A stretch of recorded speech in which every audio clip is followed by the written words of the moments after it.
Okay, it's 11 o'clock, so I would first like to start. My name is Dr. Henrietta Romero, and I am the Vice President of Instruction and Student Services at Luna Community College. Part of my role at the institution is to oversee academics and student services, as well as our partnerships with our community members and in the service areas that Luna serves. Alongside with me, and I'll have my team members come up and introduce themselves and the discipline or department in which they represent. But I work very closely with our Associate Vice President of Student Services to determine where our services need to be tailored or increased in terms of what we're doing in our satellite locations and in our service area locations to better meet the community needs. The purpose of today's visit for us and our team is to be able to hear from the Villanueva constituency about what Luna Community College can do more for your community members. Is there something we're doing right? Is there something we're not doing right? We want to be able to listen in and hear all of the things that are of concern to you and things that we need to maybe think about and engage in. Today will not be a day for decision making or anything. We're not going to make promises or do any of those things, but we are going to be very good partners in terms of open listening session and trying to be able to make sure that we listen to your voice and to your concerns and how Luna can better support the community here. So I'll go ahead and start with my team and with my AVP. Folks, just stand up and introduce yourselves and the division in which you represent at Luna. Good morning, everyone. My name is Michael Montoya. I am the Associate Vice President for Student Services. I oversee departments such as the registrars, academic advisement, financial aid, admissions, dual credit, and I also oversee the centers in Mora, Santa Rosa, and Springer, and I am actually originally from down here in the Valley, so I'm happy to be here with everyone this morning. Thank you.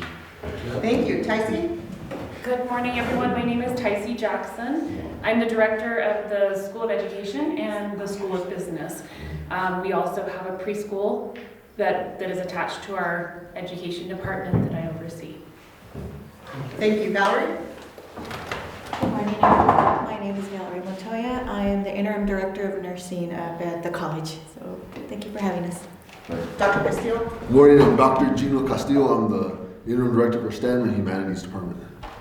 Thank you for having us today.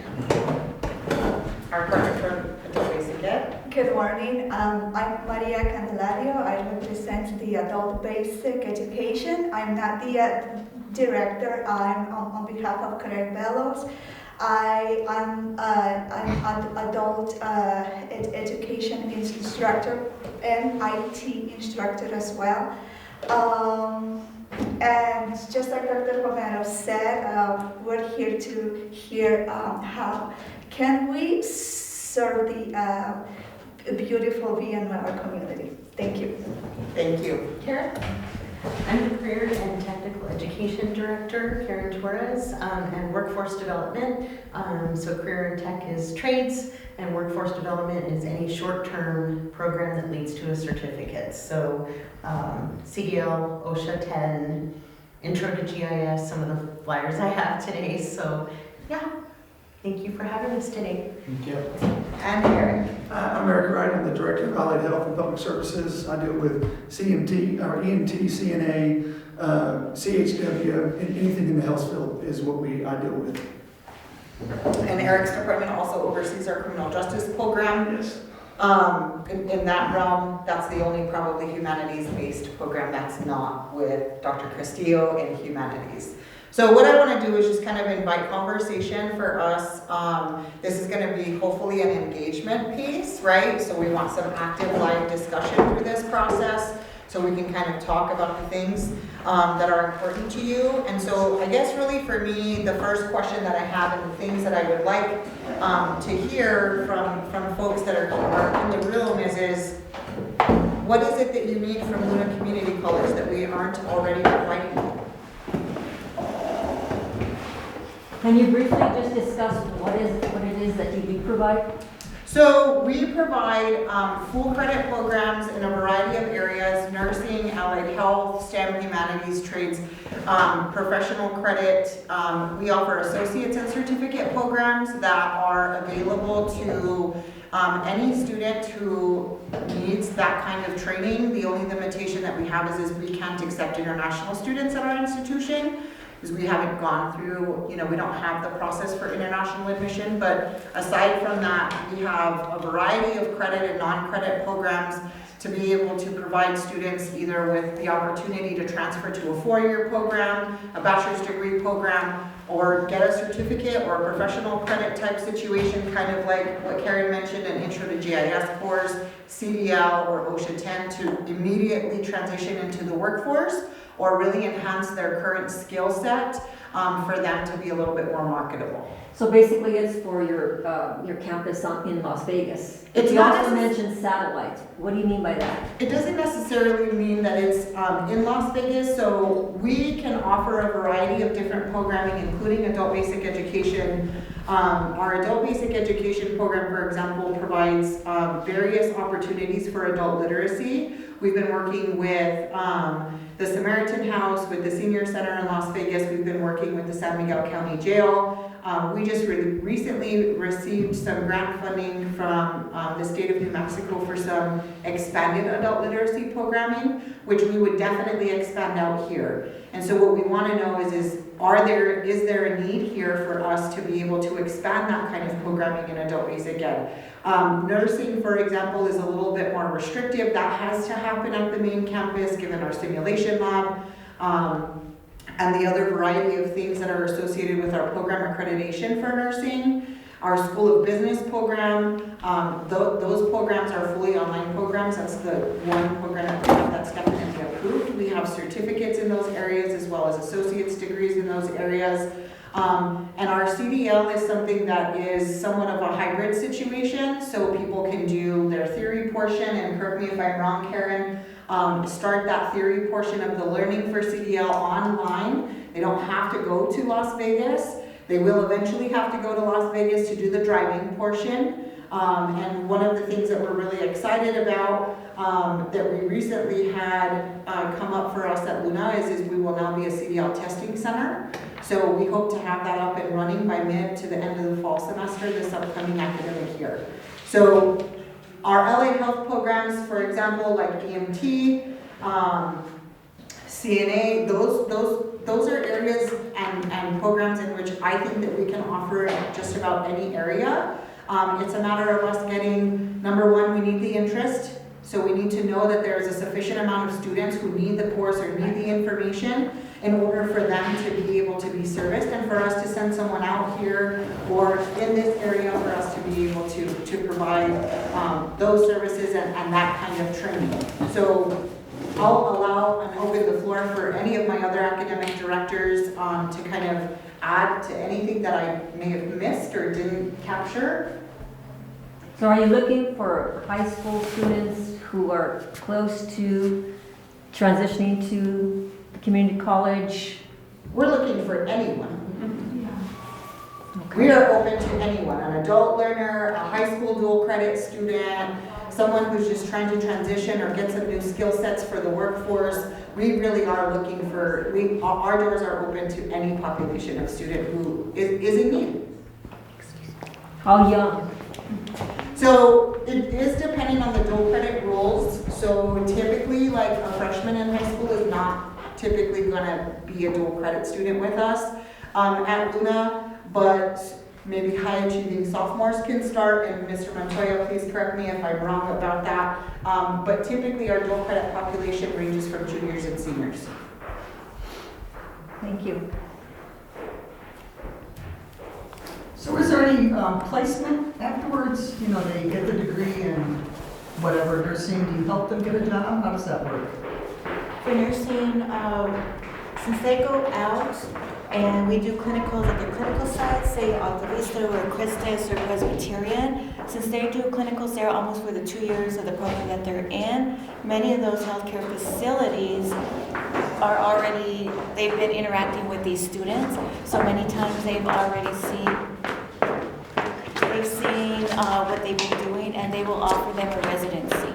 So once they have taken their boards, they have already applied with them, so they can go out and work with them, or like Alta Vista as well. So they will hire them off once they've sat and passed their boards. So that is really great. And we do a career fair at the end, like in April. So they come out and we do a career fair for them, for all these healthcare facilities. And they submit their resumes with them, and some of them do on-the-spot interviews with them, with our nursing students. And I think Karen can add some additional information in relation to job placement, especially in our trades area, with the current partnership that we have with Lano and the PWDI division. Yeah, so a lot of our students from our welding program go to Lano. So I think we have, I want to say 12 of our former students are employed at Los Alamos National Labs as welders, and we have a large grant from them. So some of them commute, some of them have moved. A lot of them commute, though. I have a neighbor that actually does, so that's pretty cool. We actually are in the middle of establishing a partnership with Magnum Construction, who is huge in the area for CDL and heavy equipment, business, auto collision, auto tech. They're a good partner as well. This spring I actually had a reverse job fair, and so I invited employers to come and meet the students in their areas. So we didn't have a huge turnout of employers, but we had a few, and I think some of our students, you know, I know one of our CDL students got a job with Old Wood in Las Vegas, and so I'm hoping to expand on that some more. And then in CDL, most of our students either already have a job and are asked to get their CDL, but we have a very high employment rate out of our CDL department as well. And our success rate in the CDL program is roughly about 97% for our graduates. So once they go through the CDL program and they test and they're ready to be licensed with their CDL, we have had really high achievement in that area. So we're really excited to continue that pipeline and be able to also be in the future, in the near future, a CDL testing site, which is going to really be a game changer for our students who currently have to travel a little bit of ways to be able to be tested currently. So we're really trying to expand in those areas, and we want to be meaningful about the programming that we offer. If there's something that we're not doing currently, then we are definitely open to expanding in different opportunities and exploring other potential workforce pipeline types of degrees that are going to get students right into the workforce as quickly as possible. And I know our Allied Health Director, Eric, does have some other information related to EMT, because we do have a lot of folks who have questions about how do we get EMT trained, and so Eric can talk a little bit about that. Yeah, so like EMT, so when you were talking about high school students, so for the EMT, they can be 17 to take the class, but they can't take the National Registry exam until they're 18. So we're and I think it's the same with also our CNA program. So those two programs were kind of limited because they have to be a certain age to take the class, and then they have to be a certain age to take the test. So we would look at like seniors that wanted to come in and do it, that would be perfect for them to do it. There's also other areas that we're looking at. CHW, we're looking at bringing that back. I think that's going to be kind of similar with CNA and EMT, where at a certain age and then they have to test at 18 to be able to be employed. So that's what we're going to be restricted in that aspect. Dental assisting, we kind of do the same thing that nursing does with our dental assisting, and also EMT. Whenever they get done with their class, they do what we call it with clinicals, where they go out and they work, we call them practicums, where they go out and they're in offices working as dental assistants, working, being on the call with EMT, same thing with CNA. So they do that as part of their coursework. And then while they're doing that, that's where they gain the knowledge and gain the job experience and the contacts for whenever they get done to gain employment. And we're working on with EMT, right now we do EMT basic. We're looking at going to having EMT intermediate and then paramedic. But the thing with us is we work through UNM right now. So there's always some issues with dealing with satellite campuses, because anybody that we use to teach at those campuses have to do an 80-hour like shadowing type aspect at UNM. So a lot of times if we want to start at a site, we need to know probably at least 3 semesters in advance so we can get that person in, because they've got to enroll, be accepted into that program at UNM before they do it. And that usually takes me a couple of semesters to get that done. So if there is something like that, I need to know as soon as possible, and then just look at that being about, like if we started now, something like that here, you're probably talking fall of 27 earliest. So Tracy, do you have anything to add in You relation? could bring some of this training here? We definitely Yep. could if we had the support. So, and that's what we want is to be able to determine what are the needs here in the community, what kind of service do you need? Is it professional credit? Is it full credit programs? How do we kind of work through the needs of the community and what you guys are looking for? Do you need support in adult literacy? Do you need support in an online program? You know, what is it that your workforce needs in this area are, so we can kind of determine if we can tailor that. One of the great things about the professional credit with Karen Torres in her department is those courses and the professional credit options are a lot easier to get on the ground and kind of get them up and running because she has a talented pool of instructors already that can just come in and teach a class for a short period of time. The 4 credit program is a little bit longer because we have to have some specific approval, not only institutionally, but with our board, as well as the state level and our accrediting body. And so those take a little bit longer to develop and get off the ground. But that doesn't necessarily mean that we're shying away from bringing on new credit programs as well. So if you wanted like CNA here, that means we'd have to have a registered nurse to teach the course. If you want EMT basic, they have to be EMT intermediate certified. If they want EMT intermediate, then they got to be paramedic certified. So they always have to be above whatever they're going to teach.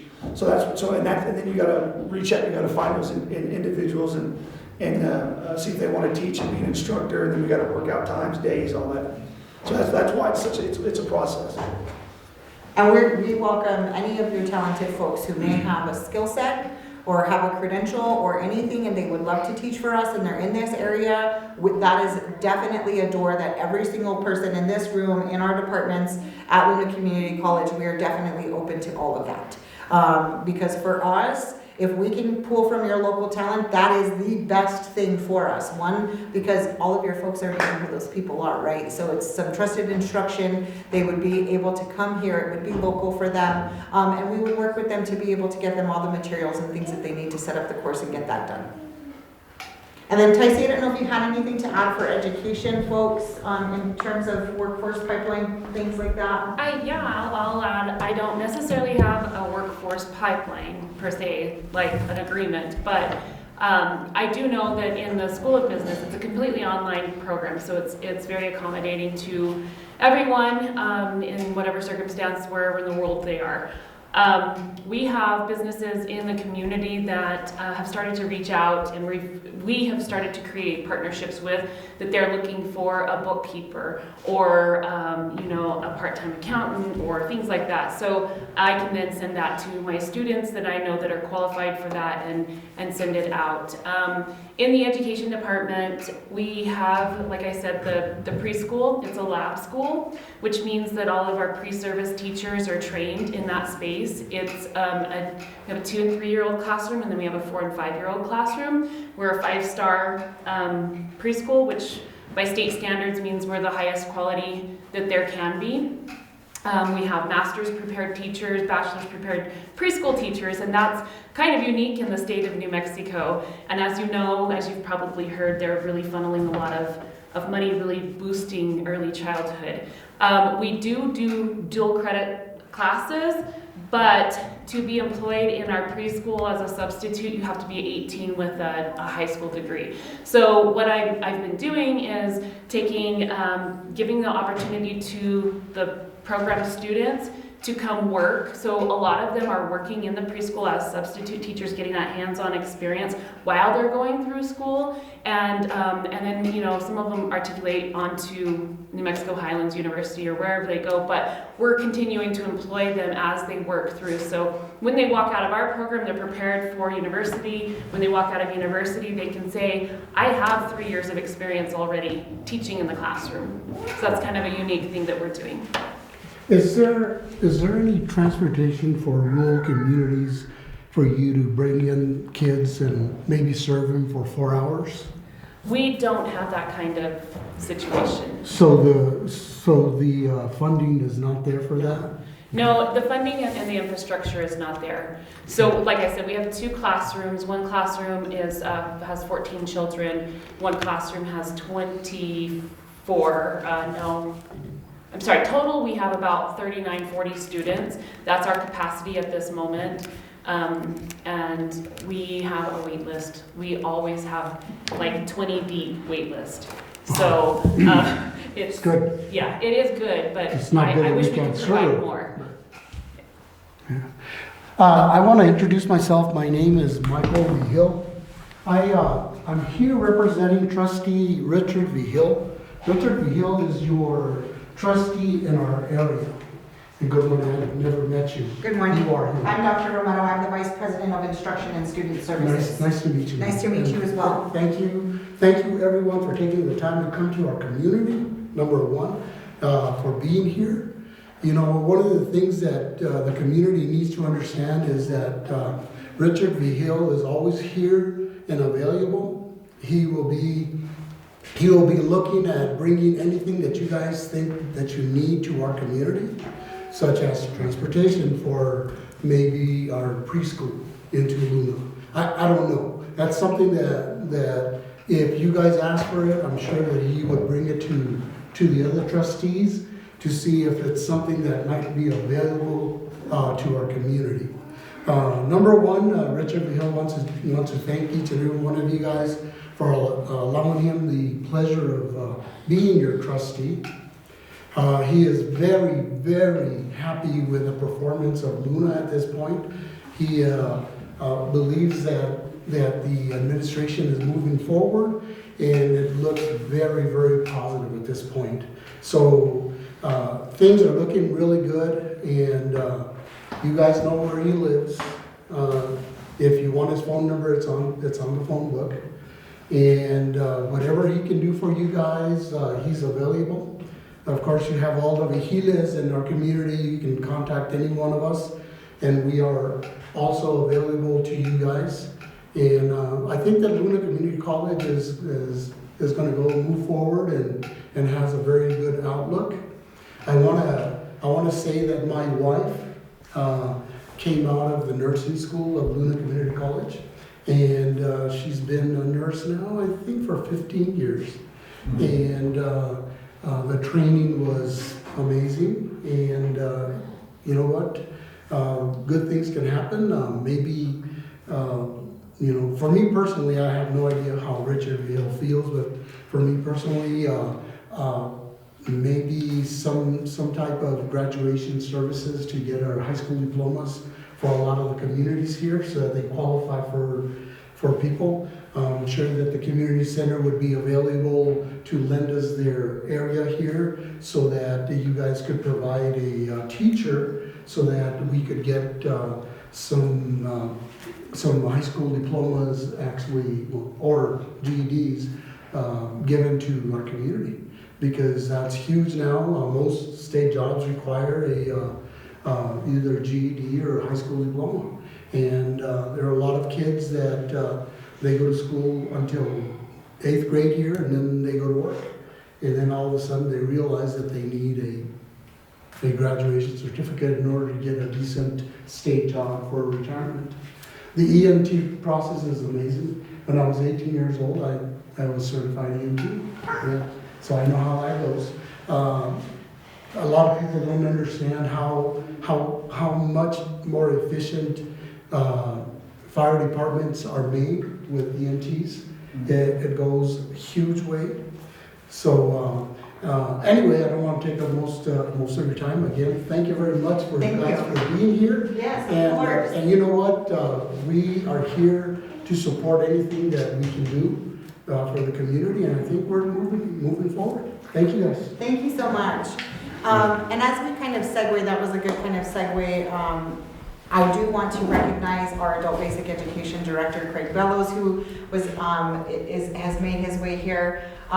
He offers and directs the Adult Basic Education program for students who want to complete a GED or a high set. And so his department is the one that it has been expanding in terms of adult literacy offerings and all of those kinds of things. So thank you, Craig, for being here. We really appreciate your support today. And then the last thing that I do want to say is, while the STEM and Humanities department typically doesn't have anything that is immediate workforce kind of need just yet, a lot of the programming in Dr. Castillo's area really transitions students to bachelor's degree programs, and so I'll kind of let him discuss that just a little bit, and then we can kind of move to the next question. Okay, I so- also want to invite our participants who just walked in, if you could please sign in for us at the back table, that would be wonderful, so we know who's here and who came to visit us today.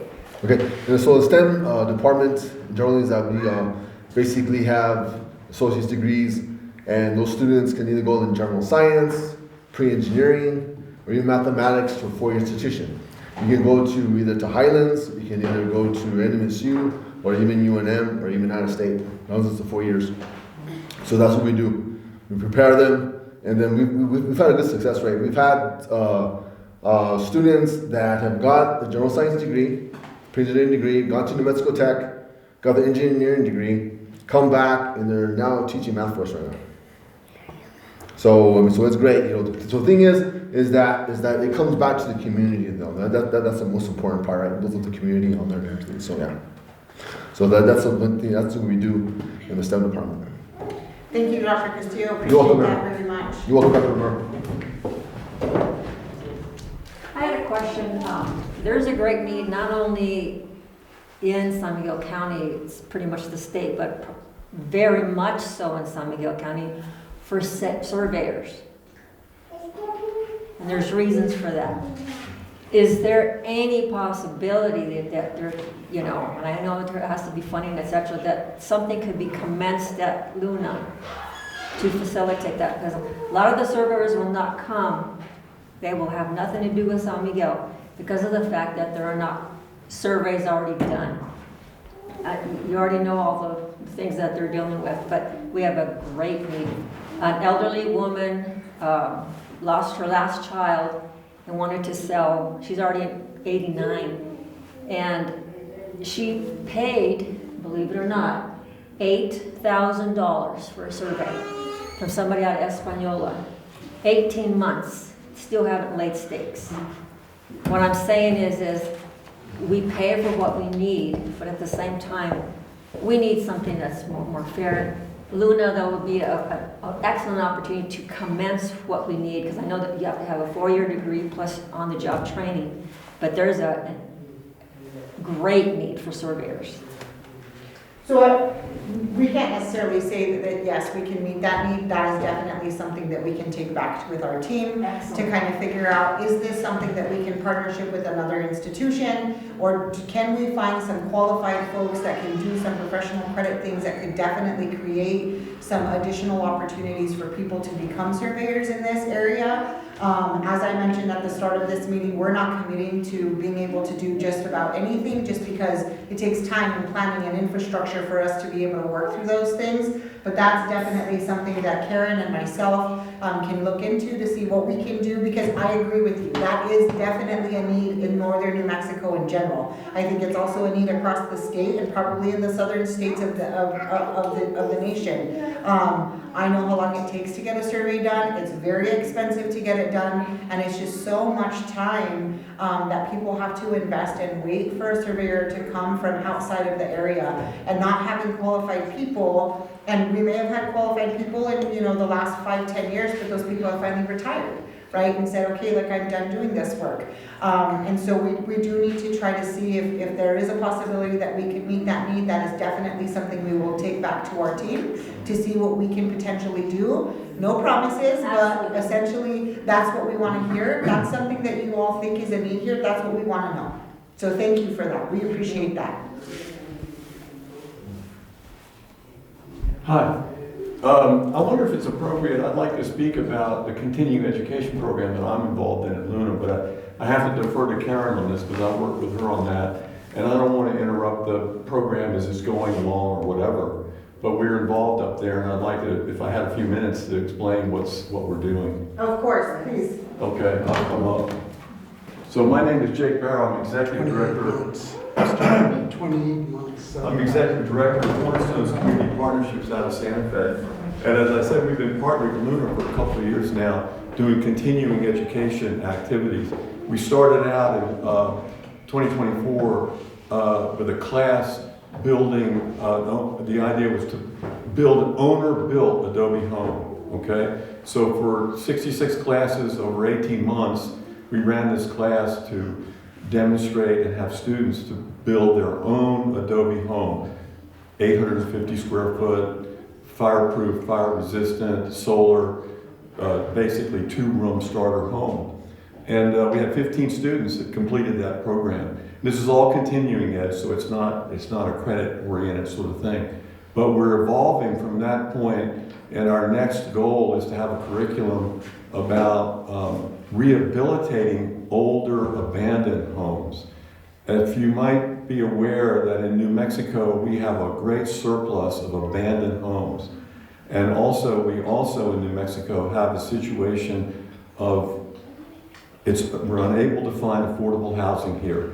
In almost every jurisdiction, it's very difficult to find affordable housing. What we're talking about is housing for those entry-level people who are they're firemen, they're teachers, they work at the grocery store, what have you. And they can't afford a $200,000, $300,000, $100,000 home. It's not possible. And the rents are outrageous for that level.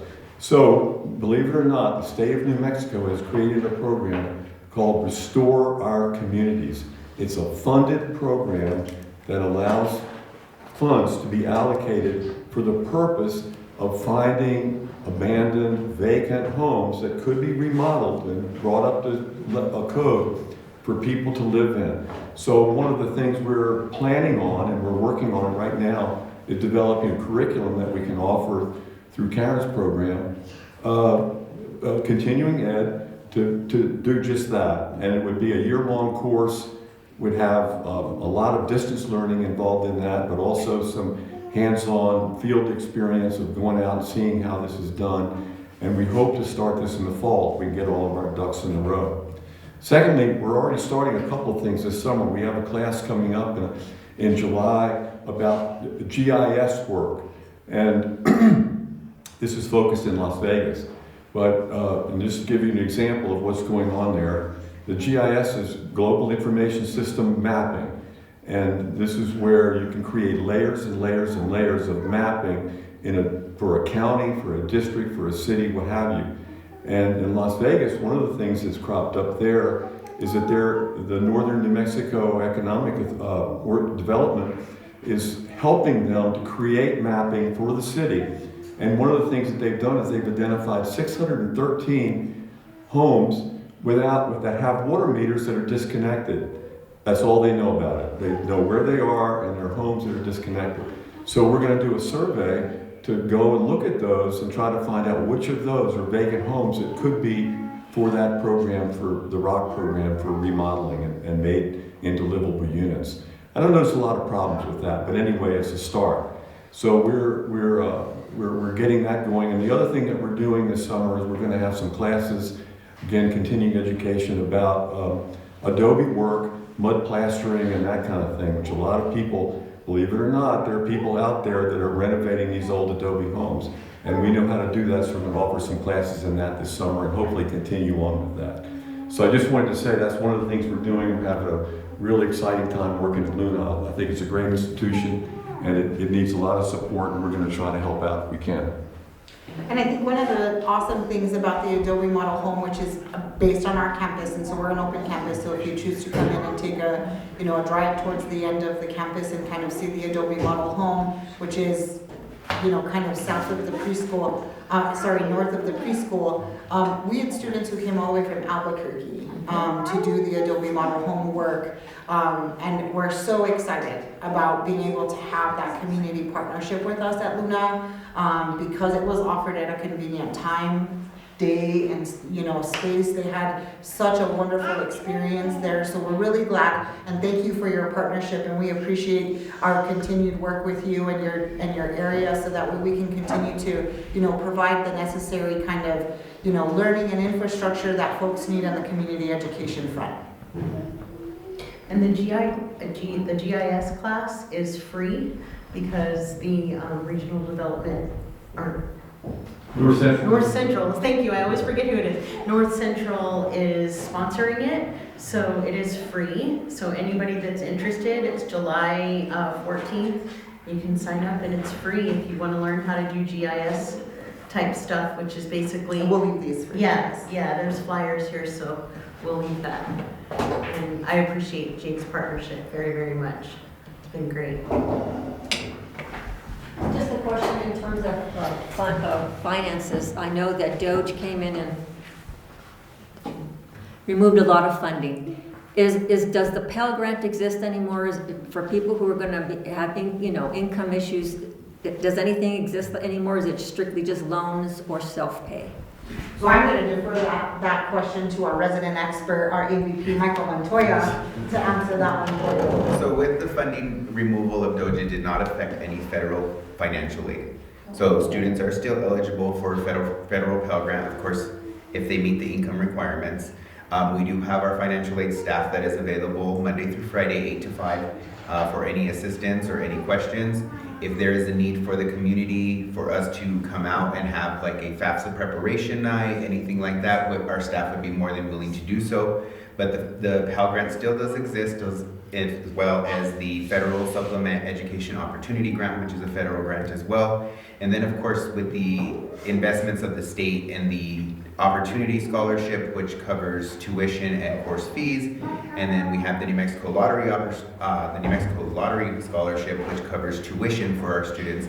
Many of our New Mexican students can attend an institution of higher education for little to no cost out of pocket, thanks to both of those programs. So we still are very much active. Our school is still federally funded and a participant of the Title IV program. So yes, we do still offer the Pell Grants. In addition, we have the opportunity for students to apply for student loans if need be, but due to our low cost of attendance at Luna, many of our students don't need to seek that route, and our goal is to graduate as many students with as little loan debt as possible. You're welcome. And Good questions. And for so for CDL right now, and for most of our workforce development programs, there's a opportunity through the state that we've taken advantage of called NM Grow. And so with a very short financial assistance application that's not involving the feds or FAFSA or anything, those programs can be free. So about 98% of our CDL students have gotten their CDL for free. Yes.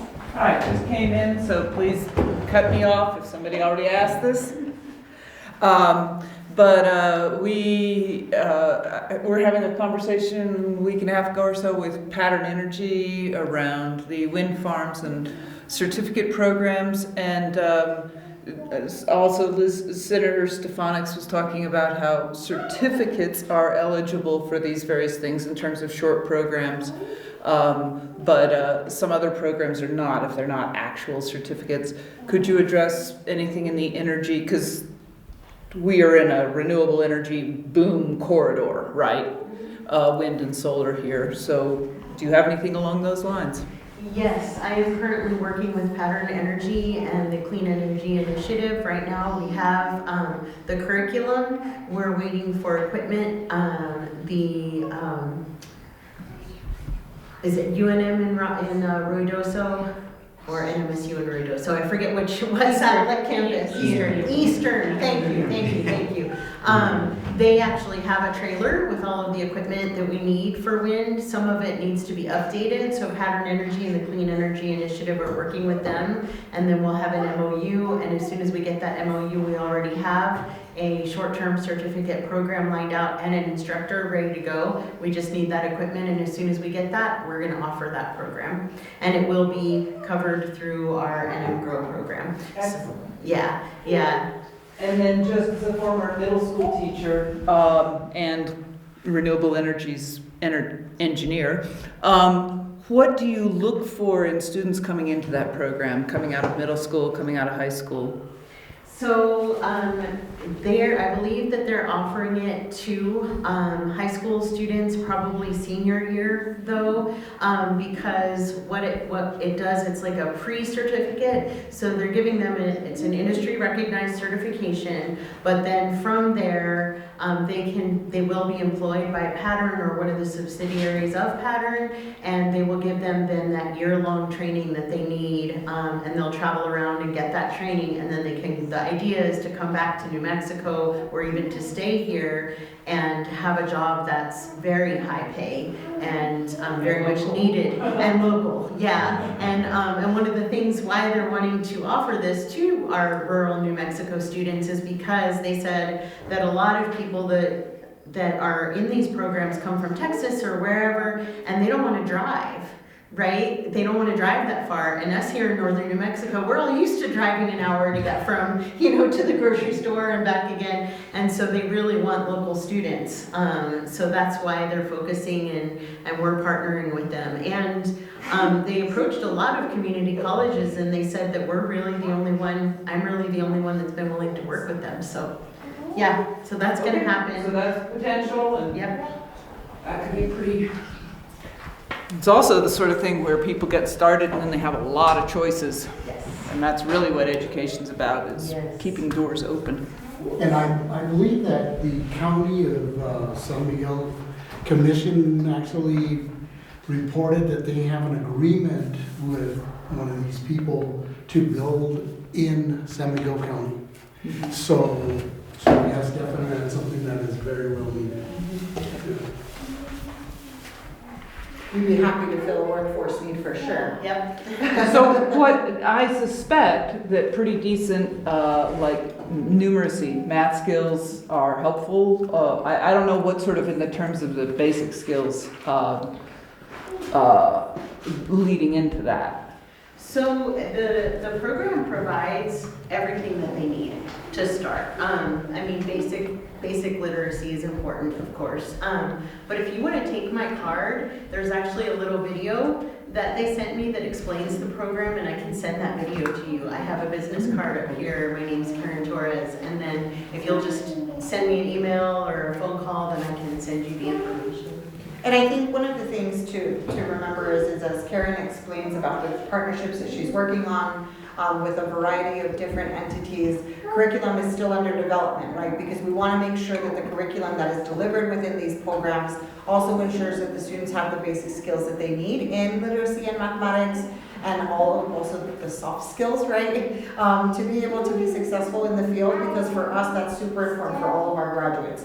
So that's something that is inhibited within all of our programs, whether it's a 4-credit program or it's a professional credit program that comes out of the workforce development area. And those are also things that Craig Bellows and his team have been working on very, very vigorously in the adult basic education realm in that area, to be able to make sure that when our students are graduating with a high SET or a GED, they do have those necessary basic skills as well as soft skills in order for them to just feel like they have what they need to go out into the workforce and do what's best for them. Awesome. Cool. Didn't know you were doing that. Nice segue out of middle school. Yeah, actually we know each other because I stayed on her farm, and that's why we moved to San Miguel County. Oh, look at So that. it's sort of interesting. But yeah, I was thinking about IET programming, right? When a lot of you have been talking. IET stands for Integrated Education and Training, right? It's a WIOA, so federally funded sort of definition and program that staffs certificate and trades programs with adult education professionals to help push people through those programs, right? Because we recognize that people are not necessarily graduating high school with all the skills they need. And it also allows my high school equivalency students to be in programs before they complete their diploma, right? Concurrently working on that. So right now we have approved applications with the state in EMT, dental assisting, culinary arts, and welding, right? They've all been pretty successful, and I'm looking at doing something with nursing. I've actually been on the phone the last week with my people at the state, and I have a meeting to kind of put together a unique bridge program thing to help them get better scores on the TEAS exam after they do their prerequisites, right? So my department specifically is just trying to figure out, looking at the data and figure out how to get more completions and actually get these sorts of things staffed, right? Quickly, right? These are all kind of quick ideas that we're having, so I'm happy to answer any questions. I'm sorry I had to come with my kids, but I thought it's the Valley, so they're more than welcome. They are. They definitely are. Any other questions for our team? Any other needs that you feel like we could potentially meet for you, that you need here, that maybe you guys see as a gap, that, you know, maybe Luna can come out and do something a little bit different? I mean, I will say that your community center is a beautiful space. And in the event that we would ever have a partnership with you all in terms of providing some programming or anything out here, I think you have some good sufficient space here for us to be able to work through and kind of work with your leadership in this area to provide you the necessary information and support that you need. Luna Community College really is looking forward to being able to be a little bit more present in our communities, offering the things that are meaningful for folks and what we need, and making sure that people are transitioning to the workforce and living the best life that they can. We can't determine what success is for someone. We can only support what that looks for someone. We want to meet people where they are and be able to help them and support them in those areas. Again, shut me down if I'm covering plowed ground. So what do we need to provide here? I mean, our leadership, we sort of have an IT team. We're working on renovating the building over the next couple of years. So what is it that you envision? I don't know whether you have other outposts from Luna, you know, other remote locations where you're offering things, but what facilities do you need? And you know, here, I mean, we might be able to use some digital skill building and that sort of thing. How do we work with our library's resources? You can tell that the grown-ups are talking, and you can go out and find things to look at. So what do we need to provide in terms of resources through our library, through our digital library and education program? What do students need access to? That sort of question. You get it? So we offer, Luna doesn't just exist in Las Vegas, and I think that's a misconception sometimes is that folks are not aware that we are in Guadalupe County, in Santa Rosa, and in Springer, as our AVP mentioned, as well as in Mora. And so we had a request that came to us from your leadership to come out here, right? And to be able to figure out what we could potentially offer. I see some familiar faces in the room, and so I'm thankful that folks are back to be able to talk to us. What we want to do is be able to listen to what the needs are here and determine in what places and spaces we can offer infrastructure. For example, if Craig and his team can come in and offer some adult literacy and some adult basic education opportunities for folks here, for folks to get a high school diploma or a GED or a HiSET, then Craig will come in and determine the kind of space that he needs and what we would need. Some of what we might need could be technological infrastructure in terms of good internet connection and those kinds of things. It could also just be a space, exactly like this room, right? That could be suitable for instruction, for face-to-face, depending on what the need is and what we're doing. In our CDL program, because you can start the theory portion in a virtual space, do you have access to a couple of computers for folks to use to be able to come in and do that? We could definitely have someone come out here, you know, to figure out, do they need to be out here once or twice a week just to kind of help guide students? Is there a specific schedule that we need to work through? So really our intention today is to hear from you about what you need. And then our team is going to go back to Luna and say, okay, these are the things that they're asking for. Now what's the most tangible? What's going to be the most cost effective? And how do we do this with the least amount of investment for you all in terms of infrastructure and things that you need to do, and for us as well, because we want it to be cost effective for our team too. So we want to be able to provide you with as much support as we can, knowing that there is a significant need in a specific area to meet those needs. I don't know if anyone else wants to add anything in relation to that. Go ahead, Craig. Yeah, I am really interested in having programming at the satellites, right? We have really decent growth this year in terms of our data culture, and I think it's going to be rewarded when we get our awards letters. But if I could send someone here, I would, right? Because I know that I have students in the village of Villanueva that don't come to Vegas, right? That could walk here.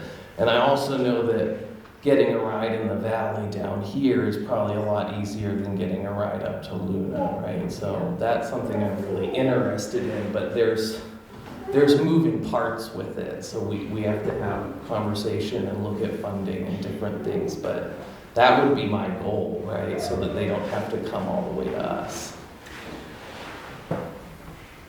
And I know that at the beginning, transportation was a question that came up, and unfortunately, because the college doesn't have like an active bus or anything like that, we wouldn't be able to commit to transportation at this time. We need to build some additional infrastructure for that. But we want to know that that's what you all need. Is it that you have a general portion of your community that lacks the ability to have reliable transportation potentially to our campus, right?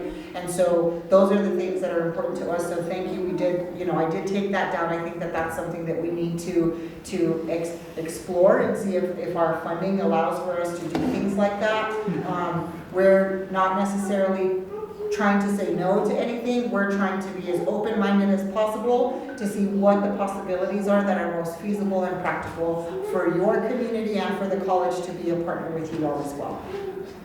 I think one of the things that we have a need for down here is for people to understand how to get into the farmer's market. Maybe you could provide that because you're aware we're established in that. And maybe some type of stonework for the younger kids so they understand how to cut stone and stuff like that, because they see their parents and stuff like that. It'd be great for them to learn a different way of doing it other than from what the parents actually teach them, because these are some of the jobs that are going to be providing for our community's resources. And so it's important to have that. That does bring up a question. The Santa Fe Community College has its regular education program, and then it has adult basic education, and then it has a continuing education program, and usually those continuing education classes are a Saturday, or 3 Saturdays in a row, or 2 evenings. Do you guys do a continuing ed program? Because something like that, so I'm just speaking from my experience. I've looked at their catalog, and they'll have like something like that, tree pruning, and you go for a Saturday and something like that. Is that part of the Luna menu? So we did in fact cover that at the beginning, but we'll gladly, that's okay, we will gladly cover that for you again. Don't worry about it, I can get it from my friends. Karen taught us, we call it professional credit, additional terminology for that, but I'll defer that question to Karen, I'm not expert in that area. So we have professional credit, which are short-term certifications, right? And they're industry recognized certifications. Right now with the state money, those are free with a short application. But we also do have community education, and that's not something that I brought up earlier. So things like tree pruning, we had beekeeping. Your neighbor up the street, Carol, the bee lady, put on a class at Luna, and we had like 19 people. I mean, it was a huge amount of people that came to that. I ran into her this morning, and so we do have a thriving community education program, and that is definitely something that we could do here. So very easily. So that I can speak to because there's no accreditation requirements or anything like that, right? So if somebody wanted to teach quilting or tree pruning or beekeeping or anything like that is not an industry recognized certification, that can be done here, and it's a very easy website that we have, right? And because your facility would be used, the cost to the student would be very, very minimal, just if the instructor wanted to be paid through Luna, then the students would divide that cost for the instructor, and it would go through our program, which would incur a little bit of administrative fees, but it keeps everybody organized, right? So, but the cost would be very, very minimal for that. And So- the world is open. Anybody that knows anything that wants to share it and have a class, bring it to me. Yep. There's a potentially really good collaboration here between the rural library, because we're a public library, Yes. the Villanueva Library, and you guys, because through the public library, we can run library literacy programs, and we can pay stipends. So we could, you know, I don't know if Luna, it sounds like Luna for the community ed does not pay stipends to the instructor. No, we do. Oh, you do? Okay. So, and program materials, if the instructor needs materials to teach? So what I do with both community education and the professional certification classes is I sit with the instructor and we talk about, you know, how many hours, how many days a week, and they get paid $20 an hour unless they have certifications in that area that it's a little bit more. And then we sit down and we talk about what supplies do you need, right? And so when we get all of those costs together, then I take it and I say, okay, the minimum usually is 5 students, right? And so then I divide all of those costs between the 5 students, and that's how we come up with the tuition. Okay, okay. So that's neat.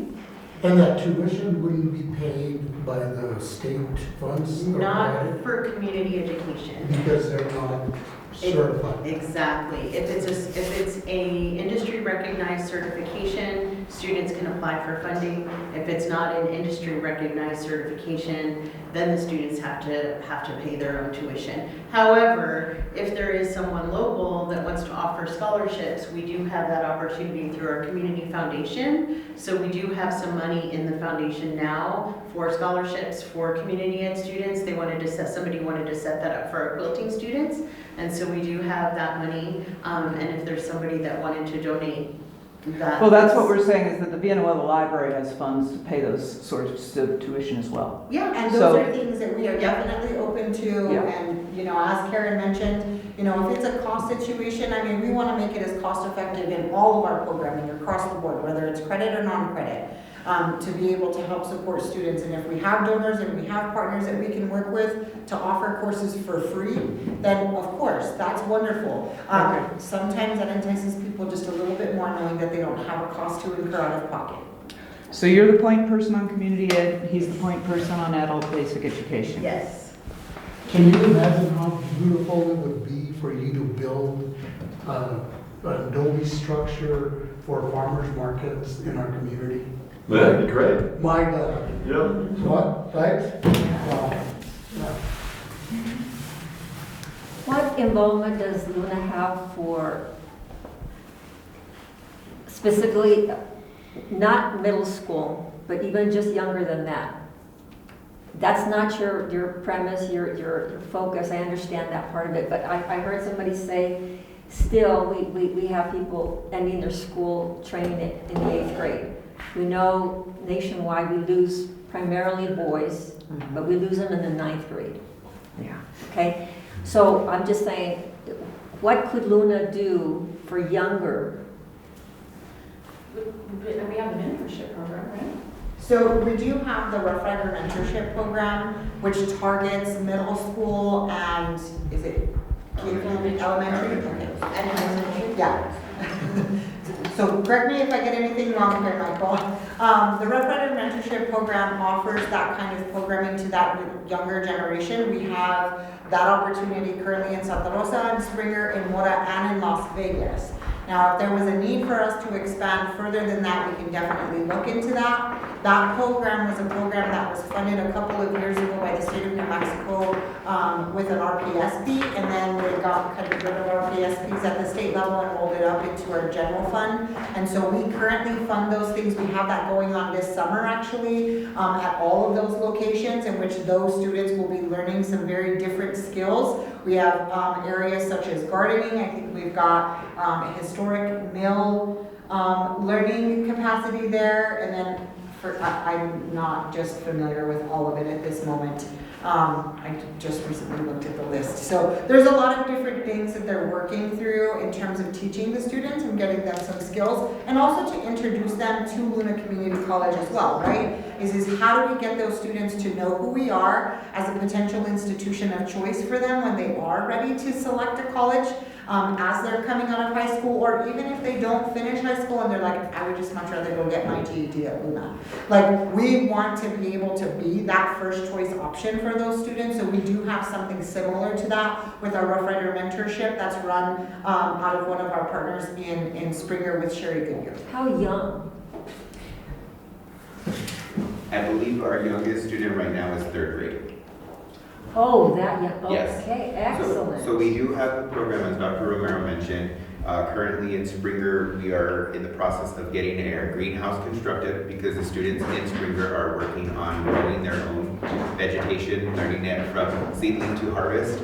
And they are working in conjunction with the city of Springer. They're working together, the town of Springer, with Luna and the mentorship program. In Santa Rosa, our students are learning a number of different STEM fields.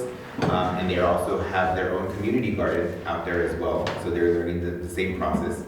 The great thing about it is the program does run year round. It is not an after-school program, but is an after-school program for our students. We don't offer homework help. It's more hands-on different activities to include a number of areas from STEM to music to theater appreciation. So we're introducing the students to a number of different educational fields to hopefully gain their interest and to keep them interested in learning.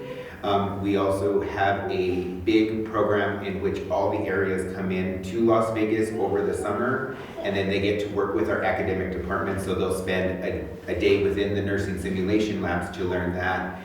They will be working hands-on with our culinary arts department, where they'll go out and harvest vegetables and different things from the garden out there and bring those in and kind of watch our student chefs in training prepare the lunch for them, and then they get to sit down and eat the lunch from what they've grown. So the program is off and running. It is open for right now for any students who are interested or anybody who is. Like Dr. Romero mentioned, if that is a need for this area, it is definitely something that we can explore to hopefully bring the Rough Rider and extend it out to these communities. Not only maybe here in Villanueva, but throughout the whole El Valle area, right? We would love to see a number of kids being interested in school, right? Because we like you mentioned, a lot of them lose interest. So that's what our Rough Rider mentorship program is we want early interest with hopes of introducing them to a number of different career paths at a young age, where they get that instilled in them to say, oh, well, I worked with Chef Grego at Luna, now like I really know what I really want to do when I grow up, right? And I think that goes for all of us. Sometimes we participate with these kids and I'm like, oh, that's what I really want to do when I grow up. I'm not wanting to just work at the community college. I want to do this when I grow up. So our mentorship program is in full swing, and I think Dr. Romero mentioned we would love to extend it to a number of different communities just to make sure that our youth stay involved. Are you the point person? I work directly with Sherry Goodyear on the program. Yes. Wonderful, thank you. You're welcome. One of the things that we have in the mentorship program also is the after-school auto body. Yes. And so we had a young woman graduate from our auto body collision last year, and she really wants to be an instructor someday, right? And so she came up with this idea to increase enrollment in our program by having an after-school program for high schoolers. So we've had that all year this year, and that's part of the mentorship program. And so we have kids and they work on their bikes, their cars, a lot of little motorbikes, dirt bikes that they've been working on, and they learn how to repair dents and how to work with metal and how to paint. And they actually have, during the summer, a full day on Mondays. So she's there a full day on Mondays and it's kids don't necessarily know what careers are available or what Luna has to offer, so this was a really good way of engaging high schoolers. Absolutely. And during the school year under Mr. Bellows, we have the theater program, which delivered 2 Oscar-worthy performances this year, most definitely, with our youth. And I'll let Mr. Bellows talk a little bit more about those. Yeah, well, my wife is the lead faculty of early childhood under Ticey. And so, you know, we've been taking this kid to things in Santa Fe, right? Because there's opportunities there for like art programming. And then we sat down and we're like, we both work at Luna, we both have these skills, we could do a theater program. So last year we started doing it, and in the spring we kind of just did it as a volunteer sort of thing. And had 14 students that did a version of Fantastic Mr. Fox. And then in the fall we partnered with Sherry so that Mary could, you know, be, you know, considered under Rough Rider as well.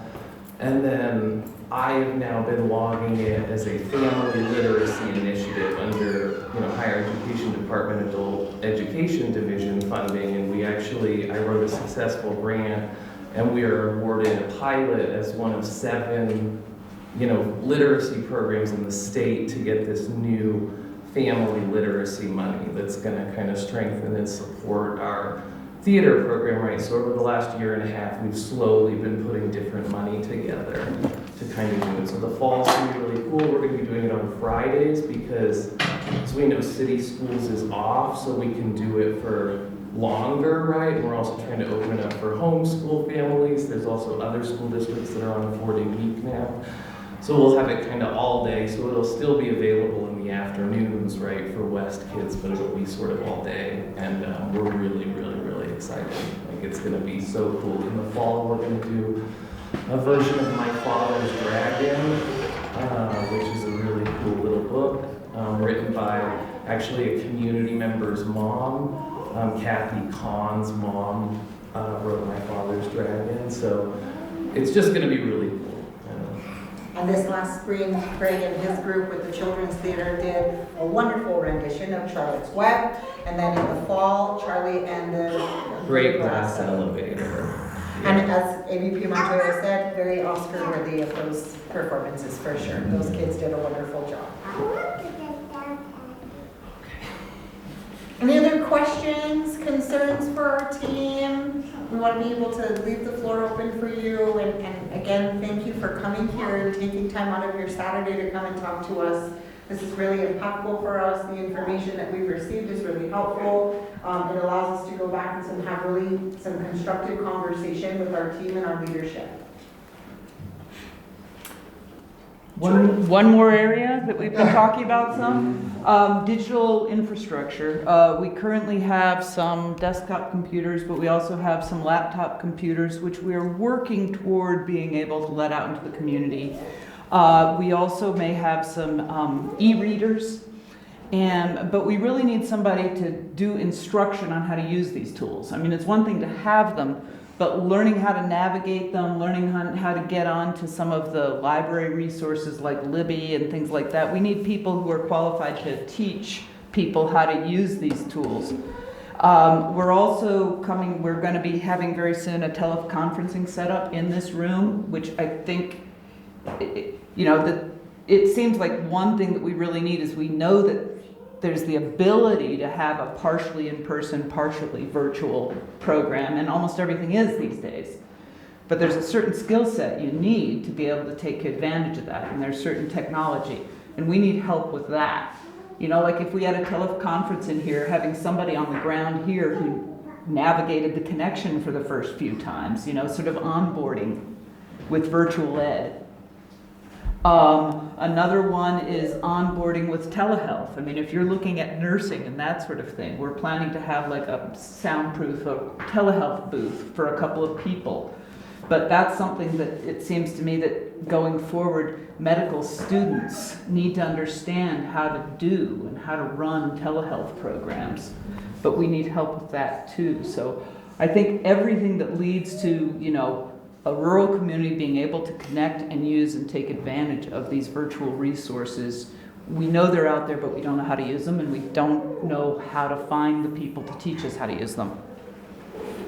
Fantastic, thank you for that. That's a great recommendation, and I'm going to kind of put that on the shoulders of Dr. Castillo and our STEM and Humanities Department, because we could definitely potentially find someone who could Gino Castillo?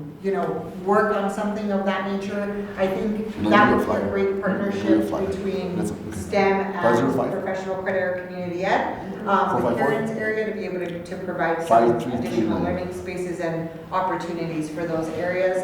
And then also Eric and his group, he may be able to provide some qualified talent who can come in and talk to people and show them how to be able to use telehealth things, along with Valerie and her nursing students.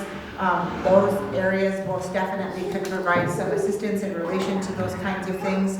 So there is definitely an opportunity there. Thank you.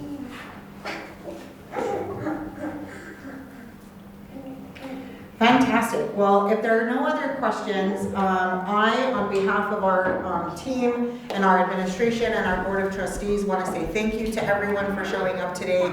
We really appreciate you coming out and talking to us about the things that are important to you. We are going to leave all of these materials here. We're not taking any of this back. We brought it for all of you, so please distribute amongst your community and your members, whoever needs them. Business cards for those of us who do have them are going to be left here as well. If you need contact information for any member of the team, we'll hang around for a couple of minutes so you can get emails and phone numbers for folks that might not have a business card. But please know that we would be delighted if something comes up even after this meeting that you said, oh, I should have asked that, or I should have said that. Maybe Luna could help us with these other things. Please don't hesitate to reach out to us after this. This is not just an open and closed door situation. We want to continue to have some fruitful conversation and partnership going forward, and it will take time for us to kind of move the needle and get things going, but please know that we are in fact committed to doing the things that we know are going to be impactful for your community, that we can definitely support. So if something comes up after the fact, please reach out to us, let us know. It's totally okay to send folks an email. It's totally okay to call us, leave a voicemail, give us some time to get back to you. We'll be happy to, try to see what we could potentially do with your suggestion and what you've brought forward today. But I think everything that you've provided in terms of, what your needs are and what you're looking for and what your community needs, there are a variety of different areas, if not a lot of areas, in which our team can respond to those things. So we're not going to make promises to anyone, but we're going to say that this is something we definitely want to take back and see where our infrastructure allows for us to provide some support. So thank you very much. Anything from my team to add?